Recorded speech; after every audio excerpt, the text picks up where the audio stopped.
Hello everyone, কেমন আছো তোমরা সবাই? আশা করছি সবাই খুব ভালো আছো। তো অনেক দিন পরে ভিডিও আপলোড করা হচ্ছে। বিকজ অফ দ্যাট আমি কিছু রেস্ট পিরিয়ডে ছিলাম। কারণ কিছুদিন একটু রেস্টের প্রয়োজন ছিল। যাই হোক, মোটামুটি সব কিছু কমপ্লিট করে আবার ফিরে এসেছি। সো আজকে আমরা যে ভিডিওটার টপিকটা নিয়ে ডিসকাস করব সেটা হচ্ছে এর পরে যে 100 ডেজ তোমাদের কাছে রয়েছে, সেই 100 ডেজে তোমরা কীভাবে প্রিপারেশন নেবে। আমি এখানে দুটো সেকশানে ডিভিশন করেছি, অর্থাৎ একটা সেকশন রয়েছে যারা নতুন প্রিপারেশন করছো, তারা কীভাবে প্রিপারেশন নেবে, এই 100 ডেজকে কীভাবে টার্গেট করবে, মানে একদম স্টার্ট করেছো বা কিছুদিন হলো স্টার্ট করেছো এরকম। আর আরেকটা সেকশন হচ্ছে যারা অলরেডি একবার প্রিলিমস দিয়েছো, নাও এটা সেকেন্ড টাইম রয়েছে বা থার্ড টাইম রয়েছে বা ফোর্থ টাইম রয়েছে, এরকম কেউ রয়েছে, তো তাদের ক্ষেত্রে কিন্তু এই 100 ডেজের স্ট্র্যাটেজি কিন্তু থাকবে। ওকে, আর এখানে একটা কথা বলে দিই, তুমি যদি এই স্ট্র্যাটেজিটাকে খুব ভালোভাবে অ্যানালাইসিস করো তাহলে তুমি দেখতে পাবে যে প্রিলিমস ক্লিয়ার করার জন্য যতটুকু স্কোরের প্রয়োজন হয় বা যতটা ক্লিয়ার করার জন্য যতটুকু নলেজের প্রয়োজন হয়, তুমি যদি এই টার্গেটটাকে অ্যাচিভ করতে পারো বা যে প্রসেসটা বলছে সেই প্রসেসটাকে যদি কমপ্লিটলি ফলো করতে পারো, তাহলে আমার মনে হয় না যে তোমাদের কোনো কোয়েশ্চেন এক্সাম হলে গিয়ে প্রবলেম ক্রিয়েট করবে বা ডিফিকাল্টি তৈরি করতে পারে। নাও প্রথমে আসি ফার্স্ট টাইম যারা এক্সামটা দেবে, অর্থাৎ প্রথমবার যারা এক্সামটা দিতে চলেছো, তো সেক্ষেত্রে বলে দিই তোমাদের এই যে টাইম লাইনটা রয়েছে, সামথিং মার্চে হোক বা এপ্রিলে হোক যে এক্সামটা হওয়ার কথা রয়েছে, সেটা যদি পরবর্তীকালে পেছোয় তো পেছোবে, সেটা আলাদা ব্যাপার। বাট তোমরা টার্গেট করে চলো মার্চ এপ্রিলে এক্সাম রয়েছে। নাও এই এপ্রিলের এক্সামটাকে টার্গেট করার জন্য যারা নতুন শুরু করছো তাদের ক্ষেত্রে বলে দিই, প্রথমে তুমি একটা কাজ করো, সেটা হচ্ছে প্রথমে সিলেবাসটাকে একবার দেখে নাও, কারণ তুমি প্রথমবার দিচ্ছ, তোমাকে সিলেবাসের সম্বন্ধে নলেজ থাকা দরকার।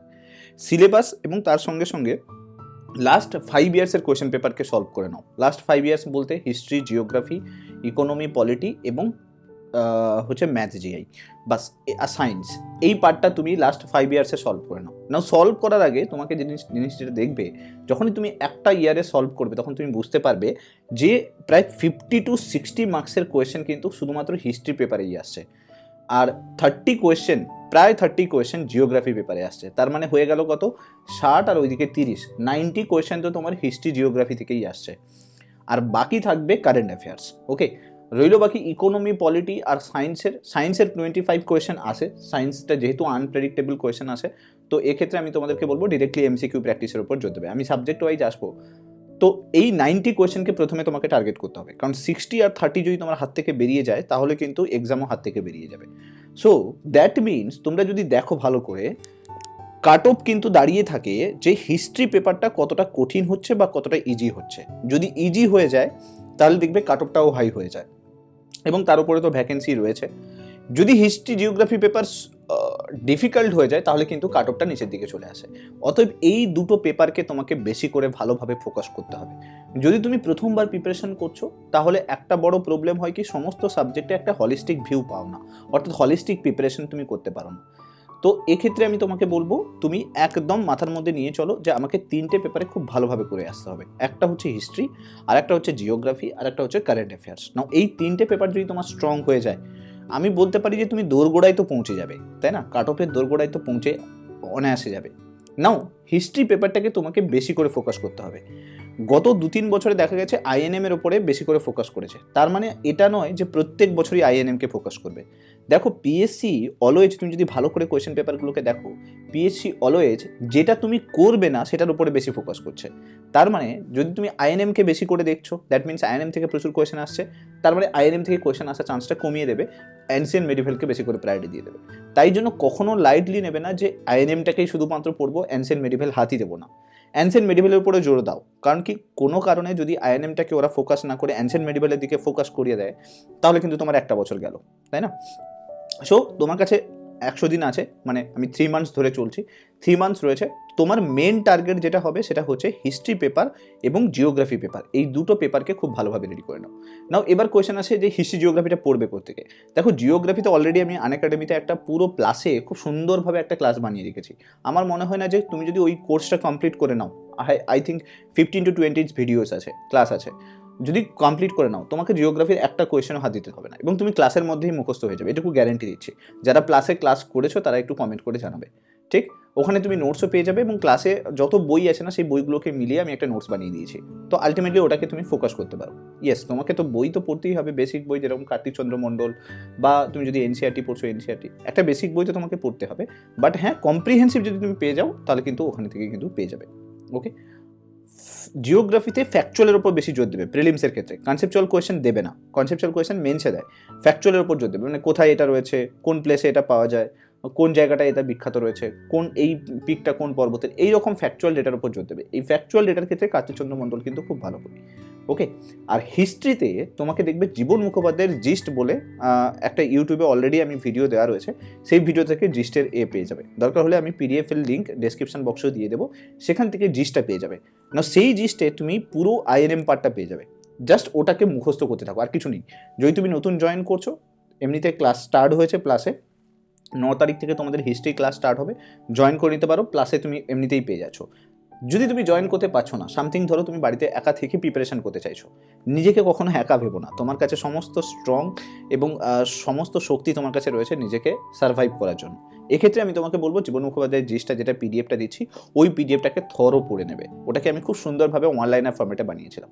এটা আমি দুটো সেকশনের ক্ষেত্রেই বললাম, যারা প্রথমবার দেবে এবং যারা এখনো দিচ্ছ বা এর আগেও দিয়েছো তাদের ক্ষেত্রেও বললাম। তো দুটো জিনিসের উপর খুব ভালোভাবে জোর দাও।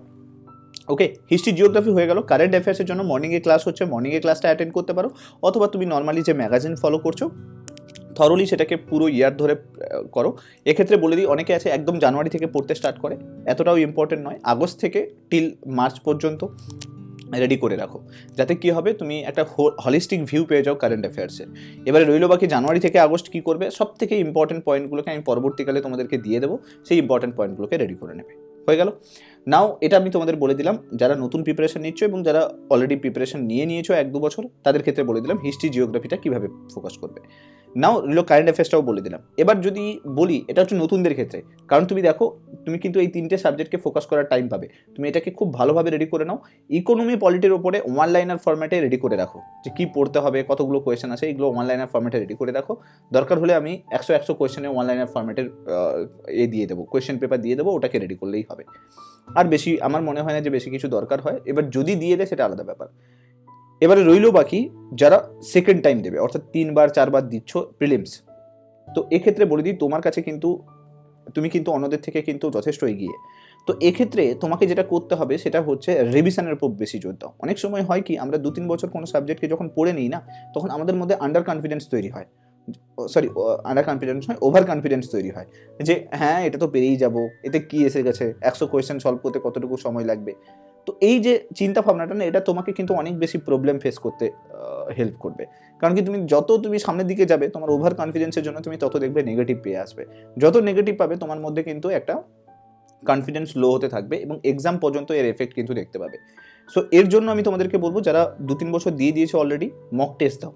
মক টেস্ট সব থেকে বেস্ট ইম্পর্টেন্ট একটা টপিক, যেখানে তুমি মক টেস্টগুলো দেওয়ার মাধ্যমে তুমি বুঝে যাবে যে কোন কোন পার্টে তোমার প্রবলেম আছে, সেই পার্টগুলোকে তুমি রিভিশনে নিয়ে আসো।